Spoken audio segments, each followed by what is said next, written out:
안녕하세요. 강대표가 간다. 강대표와 부동산 이야기. 오늘 여러분께 또 유익한 이야기를 들려드리려고 이렇게 마이크를 켰고요. 오늘은 굉장히 중요합니다. 중요한 이야기 해드릴 거고요. 잔금에 대해서 이야기해 드리겠습니다. 잔금? 뭐야 너 잔금이. 여러분, 매매 잔금도 있고요. 전세 잔금도 있고요. 월세 잔금, 상가 임대차 잔금도 있습니다. 잔금 1, 잔금 시 부동산 수수료 받기로 한다. 잔금 1, 마지막이란 소리입니다. 마지막에 돈을 건네주고 제가 그 물건에 들어갈 수 있는 동시행이죠. 동시행할 수 있는 잔금 1에 대해서 여러분께 이야기해 드릴까 합니다. 잔금, 여러분 최근에도 잔금 일 때문에 잔금 일 때 제가 대단히 난처하게 곤란한 일이 일어났었거든요. 거기에 대해서 오늘 제가 잔금은 어떻게 해야 된다. 잔금일 때는 이렇게 해야 된다. 여러분, 현역 공인중개사가 여러분께 이야기해 드릴까 합니다. 여러분, 잔금일.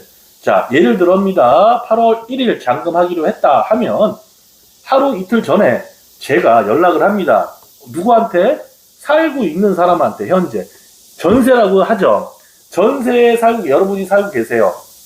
제가 전화를 겁니다. 선생님, 우리가 8월 1일이 전세 잔금 1인데요. 잔금 시간을 몇 시로 할까요? 라고 이야기합니다. 이렇게 이야기하면, 잔금 시간 11시로 해주세요. 저 가는데 11시 반으로 해놨어요.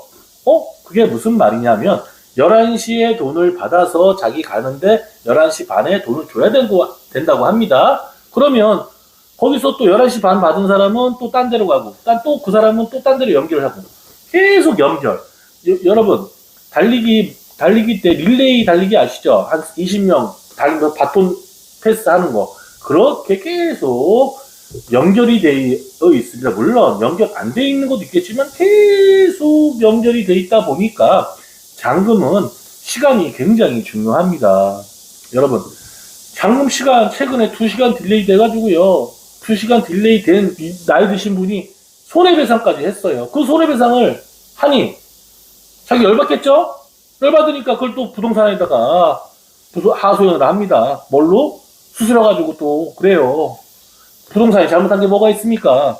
분명히 고지를 했습니다. 잔금 시간이 몇 시로 할 겁니까? 라고 하니 11시라고 이야기합니다. 그러면 여러분, 여기서 포인트입니다.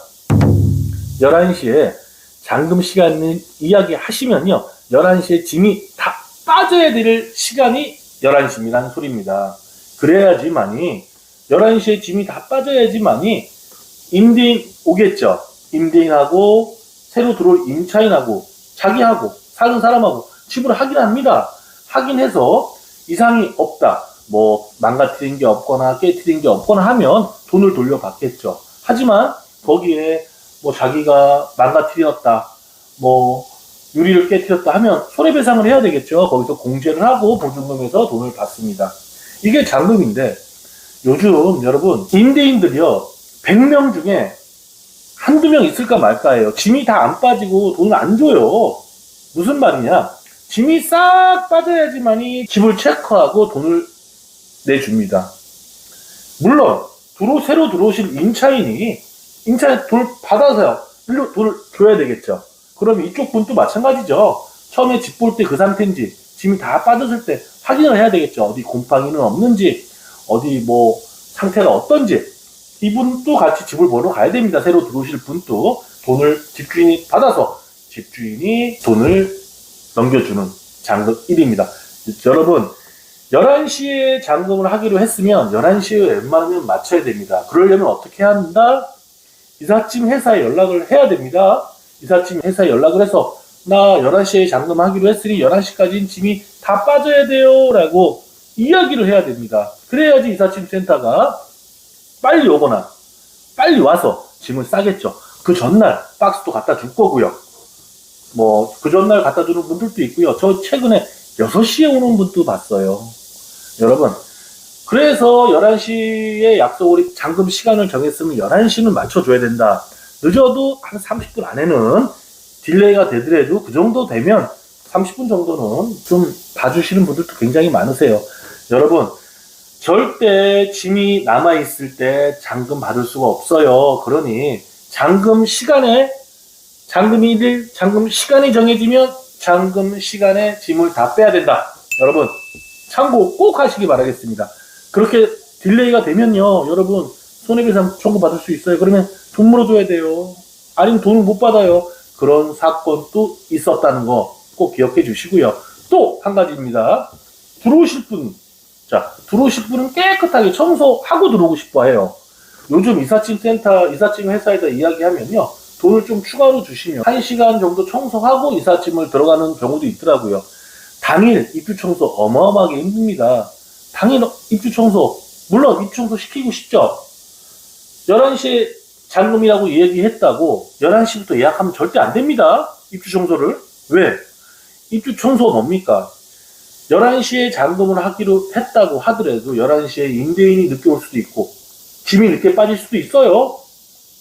11시에 잔금 시간 했다고 11시에 입주 청소 마치면 얘네들은 10시 반부터 와가지고 기다려요.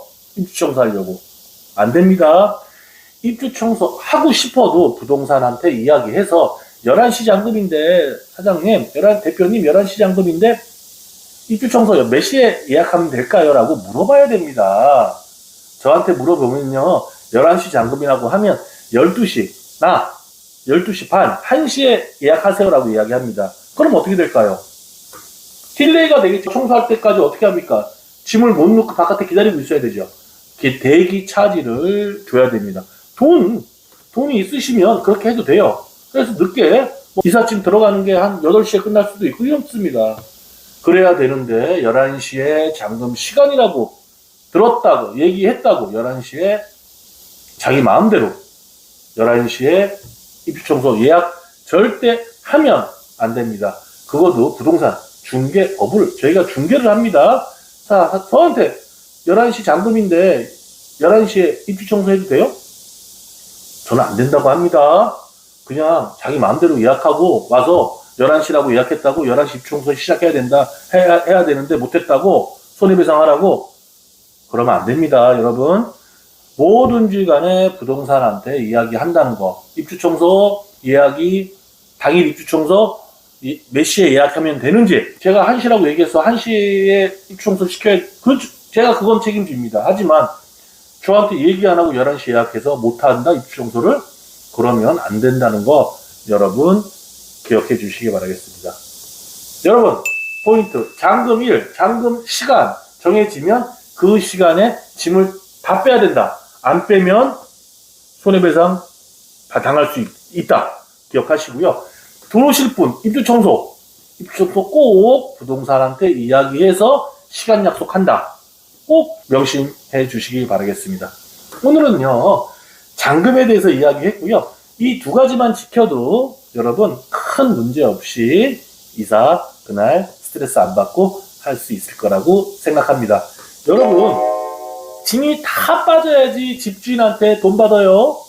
중간에 좀 남아있다고 돈 주세요. 돈 줄 수 있는 집주인들 없습니다. 그걸 잘 맞춰서 이사 가는 쪽도 잔금 시간을 정하시고 하시는 게 정신 건강에 좋습니다. 여러분께 잔금에 대해서 이야기했고요. 다음에도 더욱 좋은 유익한 정보, 유익한 이야기 가지고 오도록 노력하겠습니다. 항상 여러분 가택에 좋은 일만 많이 있기를 기원 드리고요. 구독 한번 해주시면 감사하겠습니다. 여러분 다음에 또 찾아뵙겠습니다. 감사합니다.